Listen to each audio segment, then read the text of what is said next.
السلام علیکم ناظرین، بانگ درا سے جواب شکوہ کی قسط نمبر 9 اور بند نمبر 17 اور 18 پیش خدمت ہے۔ چلیے جی دیکھتے ہیں بند نمبر 17۔ دم تقدیر تھی مسلم کی صداقت بے پاک، عدل اس کا تھا قوی لو سے مرعات سے پاک، شجر فطرت مسلم تھا حیا سے نمناک،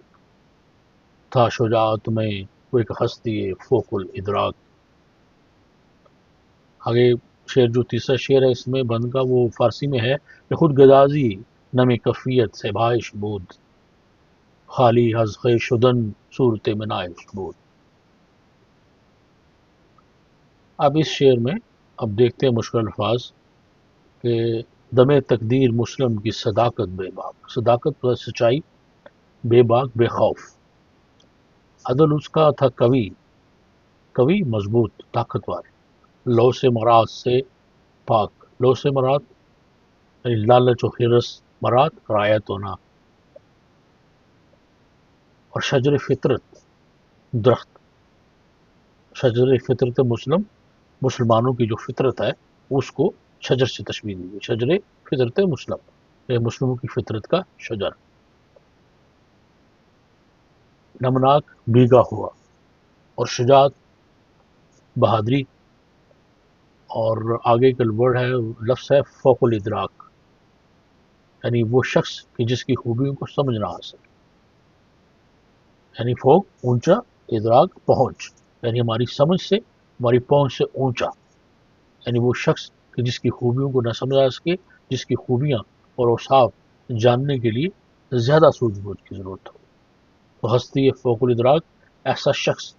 ایسی ہستی جو عقل و شعور میں نہ سما سکے۔ آگے جو فارسی کا شعر ہے اس کا خود گدازی، یعنی یہ اردو میں بھی سیم استعمال ہوتا ہے معنی میں، اپنے آپ کو پگھلانا، اپنے آپ کی نرمی، نم پانی، تراوت تری جو ہے، اور کفیت، کفیت کو آپ کہتے ہیں صبح صحبا شراب،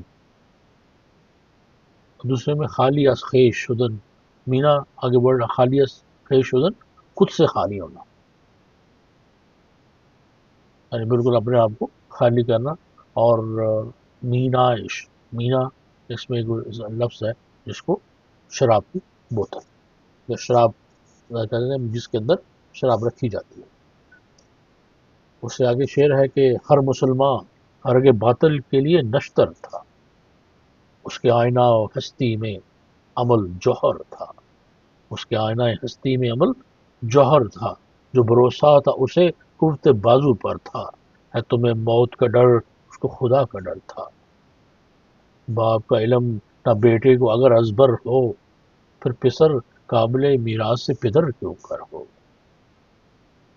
مشکل الفاظ اس میں زیادہ نہیں ہے، پر پہلے مصرے میں رگ باطل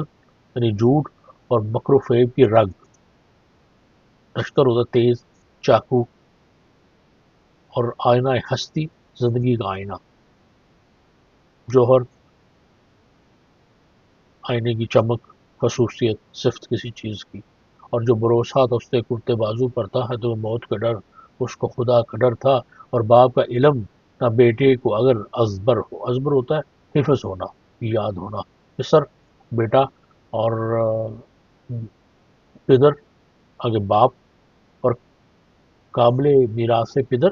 باپ کے ورثے کا حقدار، باپ کی میراث کا حقدار۔ تو یہ اس کے جہاں تک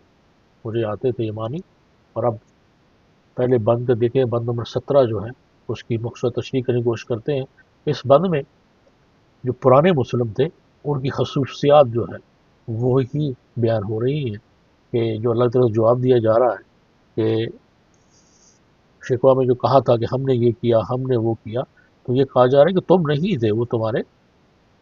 آباء و اجداد تھے، اور ان میں یہ خصوصیات تھی کہ دم تقدیر تھی مسلم کی صداقت بے باک،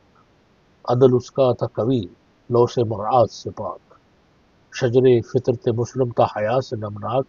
تھا شجاعت میں وہ ایک ہستی فوق الادراک، اور خود گدازی نمے کفیت صحبہ شمود،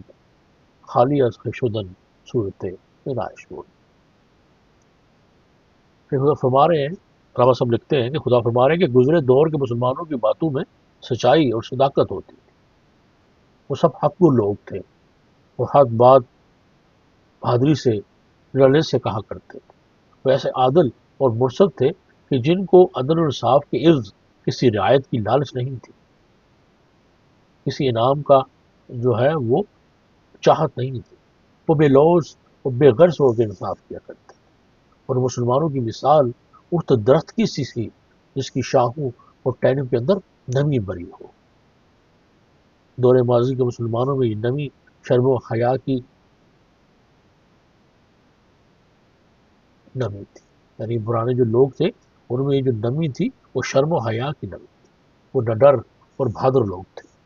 اور باقی دنیا ان کے اس صاف دیکھ دیکھ کر یہ سوچنے پر مجبور ہو جایا کرتی تھی کہ یہ انسان نہیں بلکہ انسان سے اوپر کی کوئی مخلوق ہے۔ یعنی جیسا شعر میں کہا گیا تھا کہ تھا شجاعت میں وہی ہستی فوق الادراک، یعنی ان کی شجاعت کو، ان کی بہادری کو، ان کے عدل و انصاف کو، ان کی جو فطرت ہے، ان میں جو حیا کا عنصر پایا جاتا ہے، اس کو دیکھ کے تو لوگ یہ کہا کر سوچا کرتے تھے جو لوگ کہ یہ انسان سے کوئی اوپر کی مخلوق ہے، یہ انسان نہیں ہے۔ قرآن شعر فارسی کا جو ہے ایک مطلب ہے کہ ان کی شراب اتنی زود اثر تھی کہ اسے پی کر اس کے نقشے میں پگھل پگھل جاتے تھے، اور پھر اس ساری شراب کو دوسرے لوگوں میں بانٹ کر اس شراب کی بوتل کی مانند خالی ہو جاتے تھے۔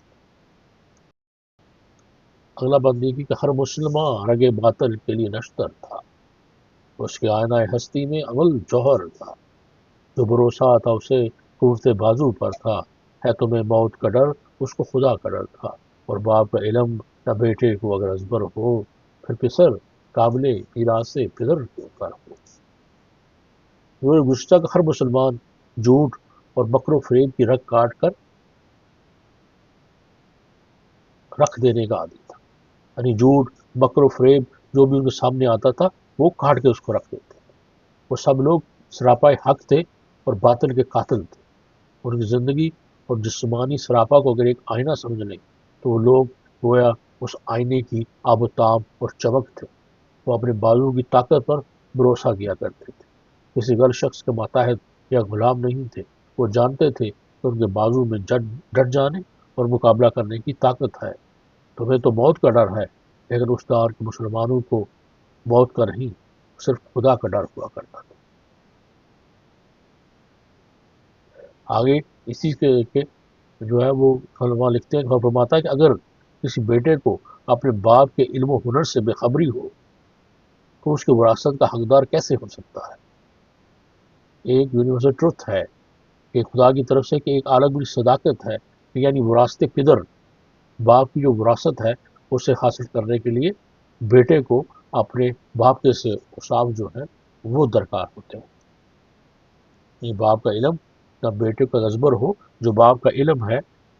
جو باپ کی جو ہے وہ اگر بیٹے کو یاد نہیں ہے، وہ اس بیٹے کو حفظ نہیں ہے، تو پھر بیٹا جو ہے وہ باپ کی میراث کا، باپ کی جو ورثہ ہے، باپ کا جو اثاثہ ہے اس کا حقدار کیسے ہو سکتا ہے۔ تو یہ تھی مصرا تشریح۔ اشعار کو ایک دفعہ دوبارہ پیش کرتا ہوں میں کہ دمے تقدیر تھی مسلم کی صداقت بے باک، عدل اس کا تھا قوی، لو سے مرآت سے پاک، شجر فطرت مسلم تھا حیا سے نمناک، تھا شجاعت میں وہ ایک ہستی فوق الادراک، خودگدازی نم کیفیت صحبہ شود، خالی از کے شدن صورت بینائش بود۔ ہر مسلمان رگ باطل کے لیے نشتر تھا، اس کے آئینہ ہستی میں عمل جوہر تھا، جو بھروسہ تھا اسے قوت بازو پر تھا، ہے تمہیں موت کا ڈر اس کو خدا کا ڈر تھا، اور باپ کا علم نہ بیٹے کو اگر ازبر ہو، پھر پسر قابل میراث سے پدر کیوں کر ہو۔ اجازت دیجیے، پھر انشاءاللہ اگلی کسی ویڈیو میں ملاقات ہوگی۔ اللہ حافظ۔